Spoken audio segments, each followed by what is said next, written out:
mo. 500 pesos yan for the week, ha? Budgetin mo. Nga rin, Nay. Ayaw ko ito, hindi mo ubos agad. Ay nako, Nay, huwag kang maniwala dyan kay Carlo. Parang bulaan sa kanya yung pera. Kaya nga, Nay, mauubos na naman niya yan. Bibili ng milk tea. Sus, baka bukas ubos na agad yan. Pabili mo ng milk tea at pang-computer mo. Opo, tandaan mo ang pera para tubig sa palad. Kung hindi mo hahawakan ng maayos, dudulas at mawawala agad. Ang pula. O, halik na at kumain.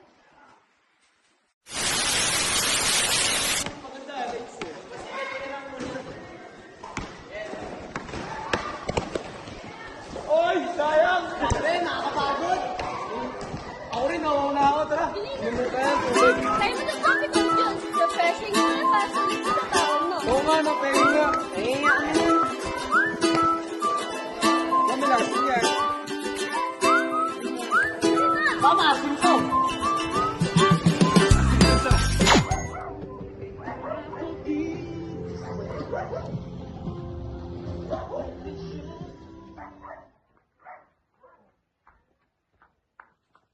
Guys, Hi! libre ko kayo. Milk tea fries sa computer shop tayo. Wow! Yung wala, manila ka. Anong meron? Pero Carlo, allowance na for going. Paano pa basahin mo? Budget mo, wala ka namang pera. Hindi ulit kay nanay. Same, ako nga kapag naubos yung pera, utang muna tapos bayad na lang ulit kapag may allowance. Yan ang problema sa inyo, hindi nyo inisip yung future. That's why it's important. Mamaya muna yan. Tignan nyo, may promo sa FB. 3K lang, bagong cellphone. Tingin? Miss, sira na ba ang phone nyo? Upgrade your life with Tech One Phone. Perfect jeans sa online games at online class. For only 3,000 pesos with free headphones. Wow! Ang ganda naman yan! Pasok pa sa budget! Tech One, sulit, tibay at saya. Financial literacy means marunong ka mag-handle ng pera. Hindi puro gastos, dapat marunong ka rin mag-save at eventually mag-invest. Example, Carlo, may 500 pesos ka. 250 for needs, like pamasahe, and food, saka school projects mo. And 150 naman for wants, like milk tea, snacks, saka panglaro. 100 naman for savings. Kung consistent ka, lalaki rin ang ipon mo. Wow, so kaya ko natin lang per week. After 1 year, may 5,000 na. 5,000? Ang laki na naman ay kung ibigay namin yun ng bagong cellphone. Yun ang sinasabi ko. Hindi masamang gumastos, pero dapat marunong ka rin kayong mag-save ng pera.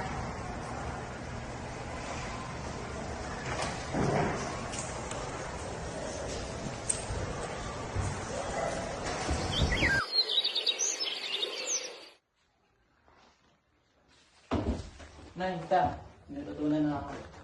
Kailangan marunong mag-budget at mag-save. Ang tawag is financial literacy. Ayan, yan ang gusto kong marinig. Lagi ko namang sinasabi sa'yo yun. So, gusto mo na mo rin mag-budget, Carlo. Kapag marunong ka sa pera, hindi ka laging kapos. Yan ang sikreto ng mama mo kahit na maliit ang sweldo, nakakapagtuloy pa rin siya. Tamang Ken, tandaan mo, kahit piso lang ang itatabi mo, lalaki din niya kahit kapag sinamahan mo ng tiyaga. Simula ngayon kahit maliit, mag-iipon na ako. E di hindi ka na yan makakabili kuya ng mga gusto mo katulad ng milk tea. Makakabili pa rin dahil hindi rin nakalaan ng pera para roon. Ano ba yan? Ang ingay na cellphone mo, bunso. Wala. Ang ganda po kasi ng ads na to. Tingnan mo ate.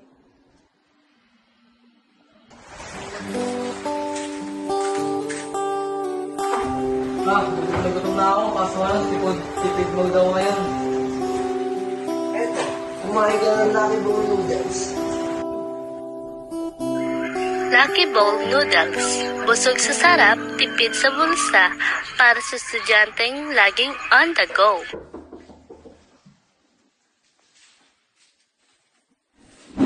Ngayon, pasok kayo. Good morning po. Hi po. Hi, mami po.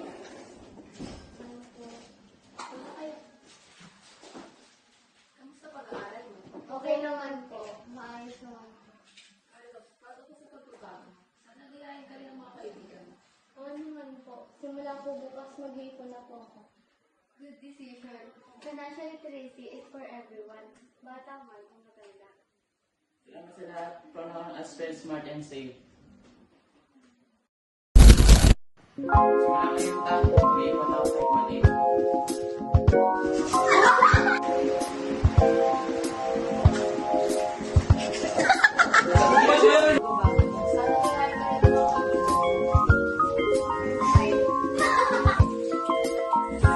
Okay, pasok tayo. pesos with free headset ka na. Wow, ang ganda!